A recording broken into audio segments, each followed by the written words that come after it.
बच्चों, आज हम लोग पढ़ेंगे पूर्ण आंतरिक परावर्तन क्या होता है और क्रांतिक कोण क्या होता है, क्रिटिकल एंगल और टोटल इंटरनल रिफ्लेक्शन। तो सबसे पहले देखते हैं क्रिटिकल एंगल क्या होता है। ये जो क्रांतिक कोण क्रिटिकल एंगल है, यह तब बनता है जब प्रकाश की किरण सघन माध्यम से विरल माध्यम में जाती है। ये ध्यान देना है।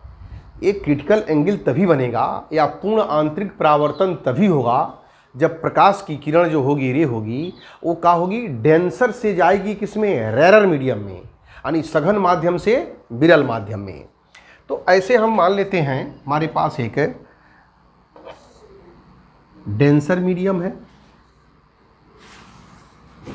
ऐसे एक डेंसर मीडियम है, ऐसे यह है सघन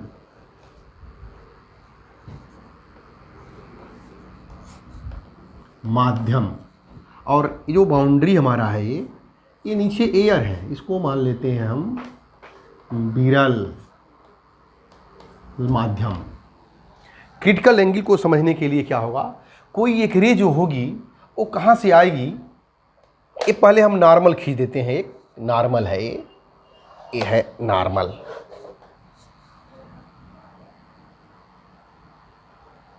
ऐसे नॉर्मल है। एक रे है ऐसे और आ रही है ऐसे। कहाँ से आ रही है ये, डेंसर मीडियम से आ रही है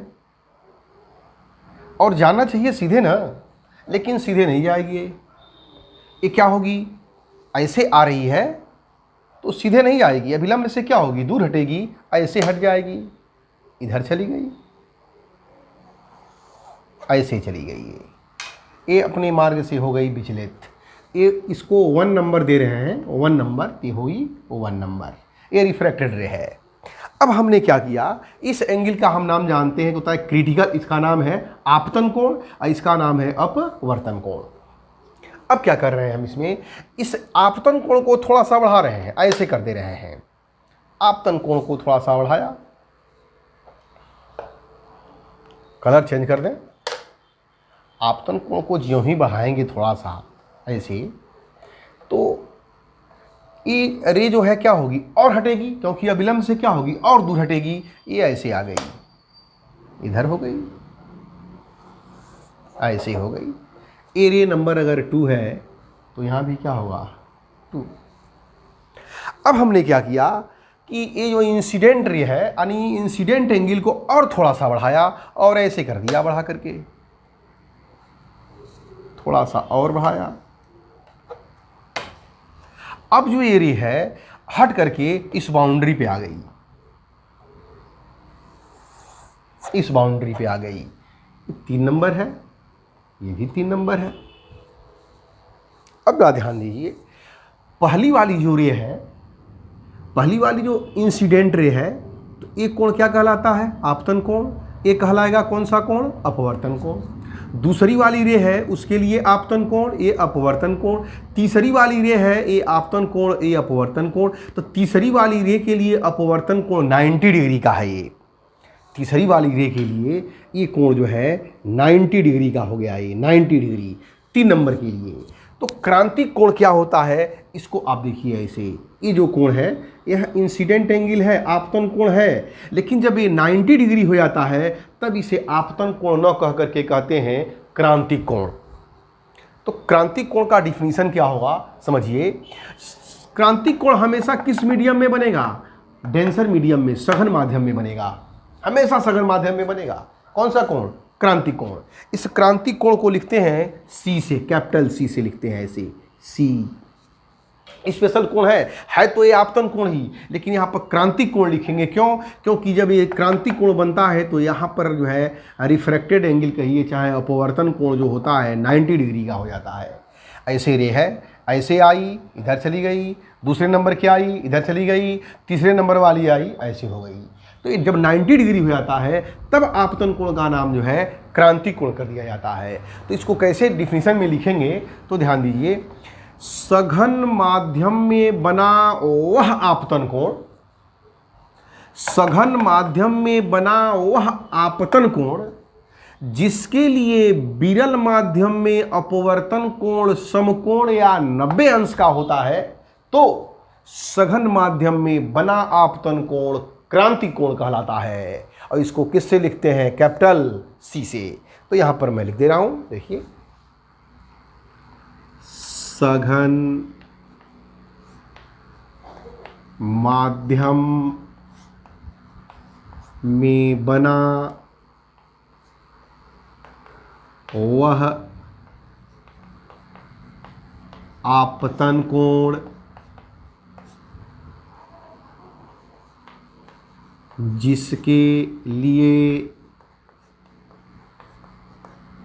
विरल माध्यम में अपवर्तन कोण समकोण या 90 डिग्री होता है, समकोण होता है, जिसके लिए विरल माध्यम में अपवर्तन कोण 90 अंश होता है, तो सघन माध्यम में बना आपतन कोण क्रांतिक कोण कहलाता है। क्रांतिक कोण, क्रिटिकल एंगल, क्रांतिक कोण कहलाता है। इसे कैपिटल सी से व्यक्त करते हैं। इसे कैपिटल सी से व्यक्त करते हैं। इसे बोलेंगे क्रांतिक कोण। क्रांतिक कोण के व्यास आता है। पूर्ण आंतरिक परावर्तन क्या होता है उसको देख लेते हैं। पूर्ण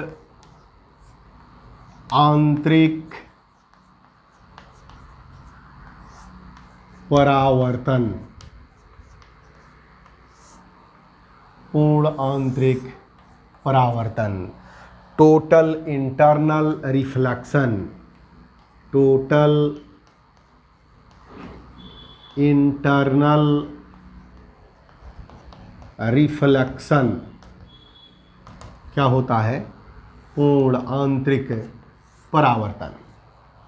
पूर्ण आंतरिक परावर्तन का मीनिंग ये होता है, देखिए, अब हम क्या कर रहे हैं, रे नंबर 1, रे नंबर 2, रे नंबर 3। अब क्या किया हमने कि क्रांतिक कोण जो है, अब आपतन कोण का मान क्रांतिक कोण से थोड़ा सा और बढ़ाया, ऐसे बढ़ा दिया, ऐसे कर दिया, ऐसे 4 है, तो ये और आगे बढ़ेगी और ये ऐसे हो जाएगी, इस डायरेक्शन में ऐसे चली जाएगी। एरिया नंबर 4 है, तो ये कहलाएगा। इस घटना को बोलते हैं पूर्ण आंतरिक परावर्तन। देखिए कौन सी घटना हो रही है, ये पूरा पूरा आपतन कोण है। रेड वाले एरिया के लिए पूरा पूरा ये आपतन कोण है, ये जो है आपतन कोण है, ये पूरा पूरा ये आपतन कोण। तो जब सघन माध्यम में क्रांतिक कोण, सघन माध्यम में आपतन कोण क्रांतिक कोण से बड़ा हो जाता है। यहाँ तक देखिए एक क्रांतिक कोण है, ये वाला क्रांतिक कोण है रेड, और ये येलो वाला कौन सा कोण है? क्रांतिक कोण से थोड़ा सा बड़ा है। जब आपतन कोण, सघन माध्यम में आपतन कोण का मान क्रांतिक कोण से बड़ा हो जाता है, तो प्रकाश की किरण पुनः उसी माध्यम में वापस लौट जाती है। इस घटना को पूर्ण आंतरिक परावर्तन कहते हैं। तो इसको ऐसे लिखेंगे, देखिए, जब सघन माध्यम में, जब सघन माध्यम में आपतन कोण इंसिडेंट एंगल, आपतन कोण क्रांतिक कोण से, क्रांतिक कोण से बड़ा हो जाता है, तो प्रकाश की किरण पुनः उसी माध्यम में वापस लौट जाती है। इस घटना को पूर्ण आंतरिक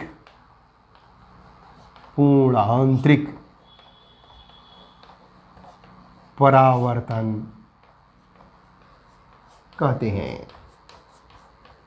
तो वो चीज क्रांतिक कोण और पूर्ण आंतरिक परावर्तन।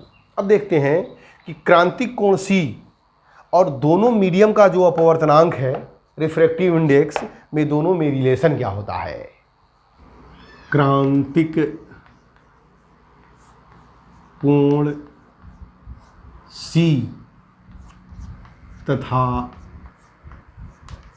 अपवर्तनांक n के बीच संबंध, रिलेशन क्या होता है।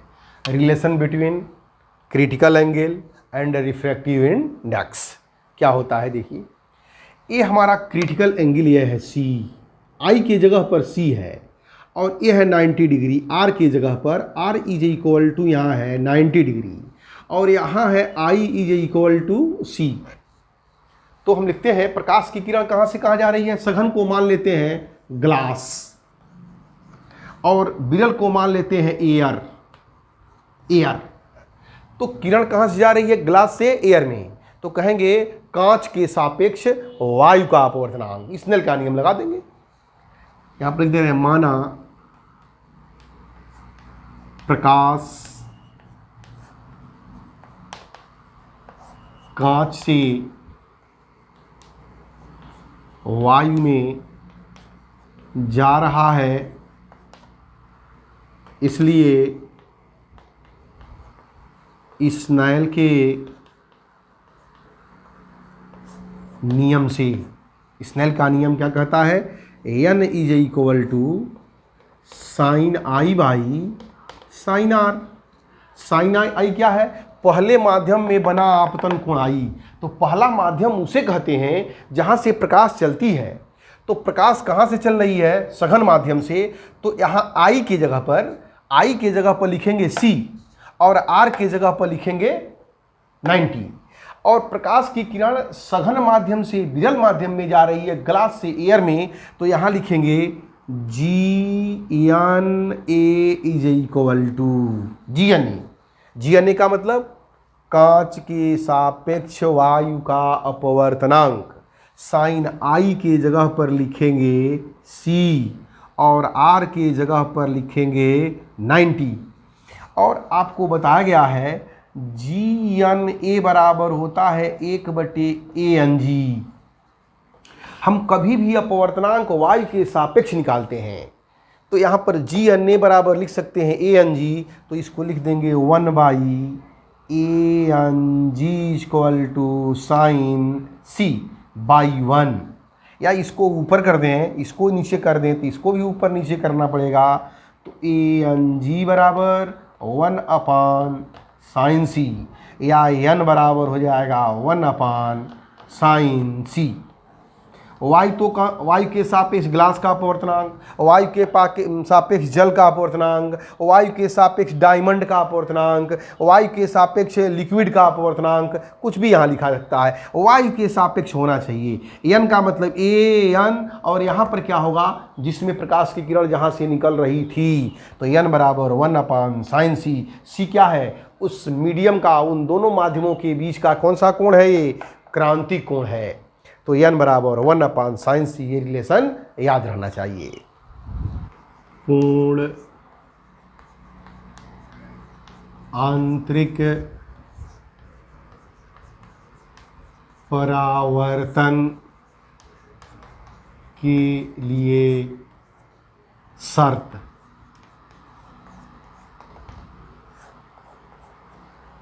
इसके लिए दो शर्त होता है। पूर्ण आंतरिक परावर्तन के लिए दो शर्त होता है, यह दोनों शर्तें लागू होंगी तभी पूर्ण आंतरिक परावर्तन होगा। पहला शर्त ये होता है, प्रकाश की किरण को सघन माध्यम से विरल माध्यम में जाना चाहिए। प्रकाश को सघन माध्यम से विरल माध्यम में जाना चाहिए। नंबर 2, दूसरी शर्त ये होती है आपतन कोण का मान सदैव क्रांतिक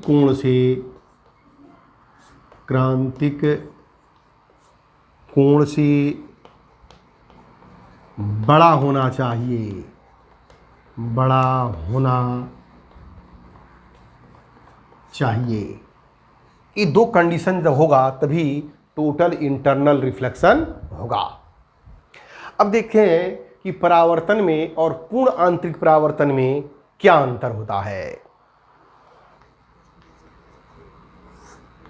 तथा पूर्ण आंतरिक परावर्तन में अंतर।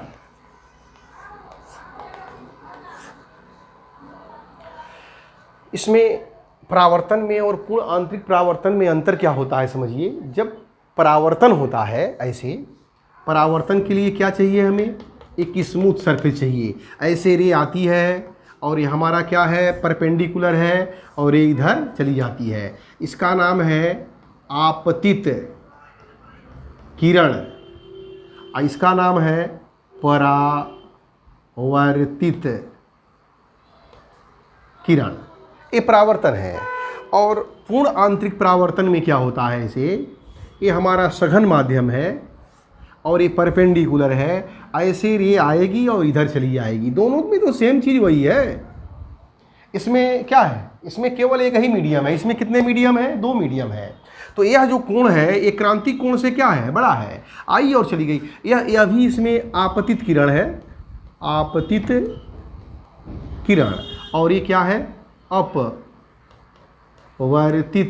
किरण। इसमें कौन सी बड़ी बात है, दोनों सेम चीज़ें हैं, आई और गई, आई और गई, लेकिन दोनों में अंतर है। इसमें जो परावर्तित किरण है इसकी जो तीव्रता होती है, तीव्रता या कह सकते हैं एनर्जी, ऊर्जा, जो भी कह लीजिए, ये परावर्तन केवल होता है तो परावर्तित किरण की जो तीव्रता होती है वह कम हो जाती है। जितनी इसकी तीव्रता होगी उससे क्या होगी, इसकी तीव्रता कम हो जाएगी। आपतित किरण की जो जितनी ऊर्जा है वह टोटल ऊर्जा इधर नहीं आएगा, कुछ ऊर्जा का अवशोषण कर लेगा यह पृष्ठ दर्पण, जिस दर्पण पे हो रहा है परावर्तन, उस ऊर्जा को क्या करेगा, अवशोषित कर लेगा और अपेक्षाकृत कम तीव्रता का प्रकाश यहाँ से क्या करेगा, रिफ्लेक्ट करेगा।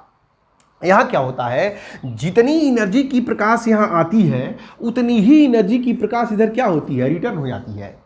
आपको हम बताए हैं शुरू में ही, जब परावर्तन होता है यहाँ पर परावर्तन, तो क्या क्या बदल जाता है, बदलता क्या है कि प्रकाश की तीव्रता बदल जाती है।